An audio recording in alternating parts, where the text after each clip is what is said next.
The next text then that we're going to take a look at here is the Kumbye Gyalpo, the principal Dzogchen Tantra. And so this Tantra was not found at Tung Huang. The chapter in question begins, "Then the enlightened mind, the king who creates everything, expounded upon his own nature, which is the state of universal creativity, spontaneously self-perfected and complete in itself without any recourse to any activity of mind. O Mahasattva, listen." And then it continues with the 6 Vajra verses. So the 6 Vajra verses are embedded in this particular text as well. Then we have the collection of old tantras. There's no commentary to the, there exists no commentary to the Tantra. There does exist, however, an introduction to this Tantra together with some instructions on how to practice Guru Yoga in relation to it by Longchenpa, so much later. He did a commentary on this. And so then he begins talking a little bit about some other kinds of influences here, and introduces the idea of Shaivism, and he talks that, says, quoting here another source, let me see if I can find, I think this is Eva Dargye. So far most scholars agree that those traditions, Mahayana and Vajrayana, never developed a philosophical concept of God nor adopted theistic jargon in their canonical texts. The Kumbye Gyalpo, however, makes it very clear that, at least at a certain point, the Vajrayana tradition formulated a philosophically defined concept of the absolute in theistic language, which portrayed the absolute as a person. And so we have Samattabhadra and Samattabhadri. This image of the absolute is in accord with the fundamental thought of Yogacara, where the mind is the hub of the entire universe. The Kumbye Gyalpo identifies this mind with the absolute and addresses it as king. So the all-creating monarch, or the all-creating king, and so forth. Okay? However, the term Kumbye Gyalpo, as understood in the Nyingma tradition, does not mean God. According to the Nyingma lamas, the real meaning is the primordial state of the individual. And I've said that many, many times because that question keeps coming up. Is this some sort of a universal consciousness? In Buddhism, it is not. In Hinduism, it is. Okay, as it is in some other religious traditions as well. But that's one of the unique things about Buddhism, is there is no such thing as a universal consciousness. There is a consciousness that appears the same, okay, but it's at the individual level. But that ultimate consciousness is the Rigpa. My Rigpa is the same as your Rigpa, is the same as your Rigpa, but that's not one single Rigpa that we all tap into, okay? So that's a significant difference. Now, bodhicitta, a state of pure and total awareness, is synonymous with Dzogchen, the great perfection. Thus, in the context of this Tantra, bodhicitta Kulayaraja refers to a theistic formulation of the absolute, but not to a theistic formulation of the absolute, but to the nature of mind. So we're always talking about the nature of mind, and our mind, not some universal mind. And the Tibetan phrase, Byangchup, Kisem Kumbye Gyalpo, would translate as the enlightened nature of mind, which is the king that creates everything. So it's a metaphor. The reflections seen in a mirror are manifestations of the creative energy of this source. So he also then uses the metaphor of the mirror. So the mirror is like the absolute, or the essence, and then the reflections are the manifestations of that. But they're interdependent. with each other in that you can't have one without the other. Neither the mirror nor the crystal possesses its own internal inherent luminosity. Both must depend on some outside source of light. It's like a hologram is a modern but suggestive metaphor. King is an example or metaphor. It means the chief of any class of things. The mind is supreme, it is the king. But this does not mean that the mind is literally a king sitting on a throne. The primordial state of the individual is not the one mind of Evan Wentz. So see, this is one of the things that Evan Wentz twisted into his translations, and not God the creator of the biblical tradition either. So the notion of a personalized absolute as found in Hindu theistic systems, where it's Lord, Creator, this concept is usually refuted by means of sophisticated Madhyamaka dialectic. Okay? So, like the sutras, the tantras are cast in the literary format of a dialogue between the Buddha and one or more of his disciples. In the sutras and the lower tantras, the teacher is the historical Buddha, Shakyamuni. Generally speaking, he teaches at some known geographical location in India, such as Sarnath or Vulture Peak, so forth. And sometimes it's also the case with the tantras. But at other times, he teaches in some celestial realm with the tantras, atop the cosmic mountain of Mount Meru in the center of the world. In some Anuttara tantras, he may be teaching in some unspecified celestial dimension that signifies the transmundane or transcendental state of consciousness. So these are metaphorical. All these have a literary form of a dialogue.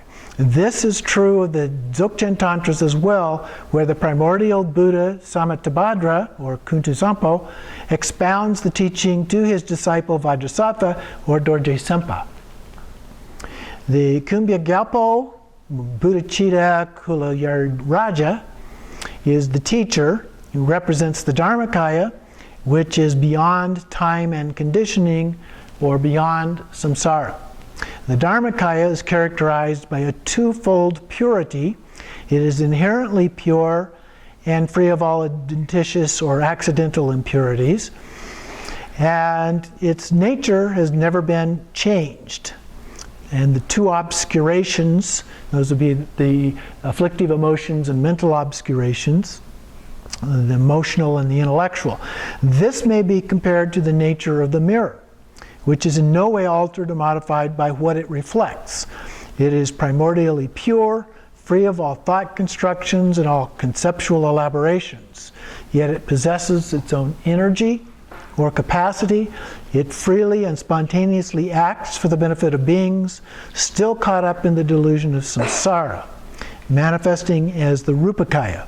The Rupakaya means form body, and it includes both the Sambhogakaya and the Nirmanakaya. This is the aspect of the spontaneous self-perfection. The Dharmakaya emanates or projects out of itself, the manifestation known as Sattva Vajra, or Vajra Sattva, turn the two around.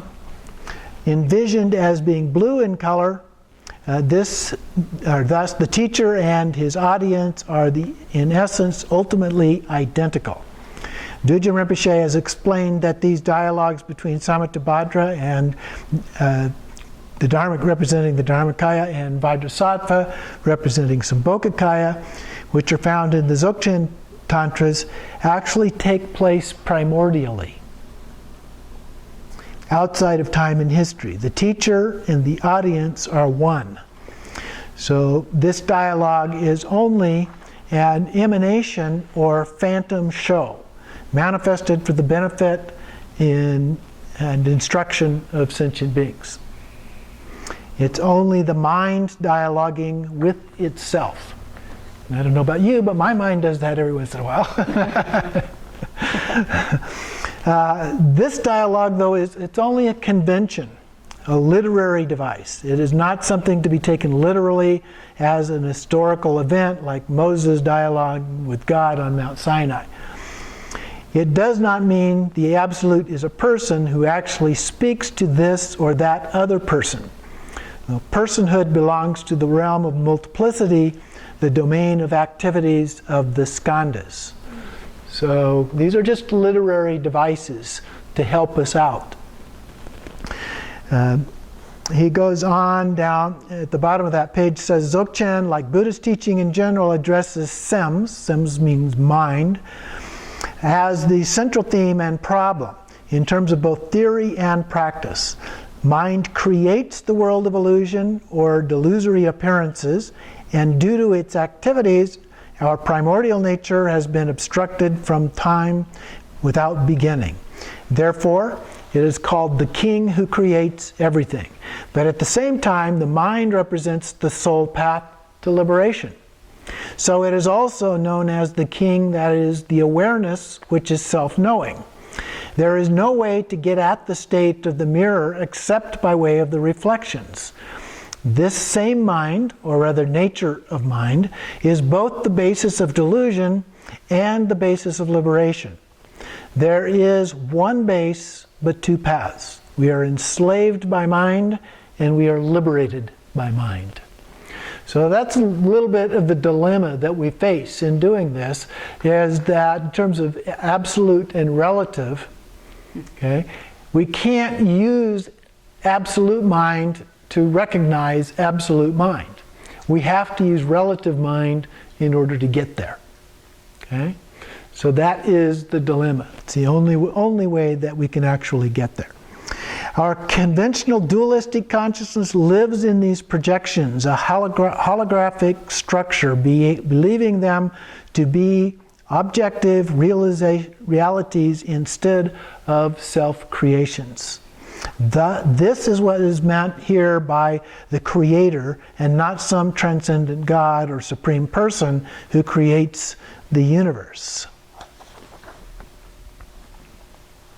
And then he goes into a little bit more detail about a couple of other philosophical positions, Indian philosophical positions, and talks to some degree about those. And then I wanted to start on page 245 here. Some Tibetan scholars have asserted that the Kumbhed Gyalpo is not truly a Tantra because it lacks the 10 definitive qualities which a Tantra must possess: view, meditation, conduct, initiation, mandala, compassionate activity, samaya, capacities, puja, and mantra. Those are the 10. If a text deals with these 10 essential topics, then it may then rightly be called a root tantra. Okay, so the reason I'm focusing on this paragraph is it helps with some terminology to help. Then, if a text only expands upon and clarifies these above topics, it then may be classified as an explanatory tantra. A text that focuses on a particular essential point is called a branch tantra. And a text which represents the core or quintessential meaning is known as an appended tantra. So we have these different classifications of tantra depending on what their particular purpose is. So the Kumbhed Gyalpo teaches the 10 non-existences of view, meditation, conduct, samaya, activity, mandala, initiation, generation process, perfection process, purification of obscurations, and realization of Buddhahood. So he recites a different set of 10 for this one as a way of trying to refute the arguments that this is not a legitimate tantra. He's saying that Dzogchen tantras live up to a different standard, not the same standard as those as a part of the generation and completion stage type tantras. So or highest yoga tantra type tantras. The requirements of the tantric path are not necessarily those of Dzogchen.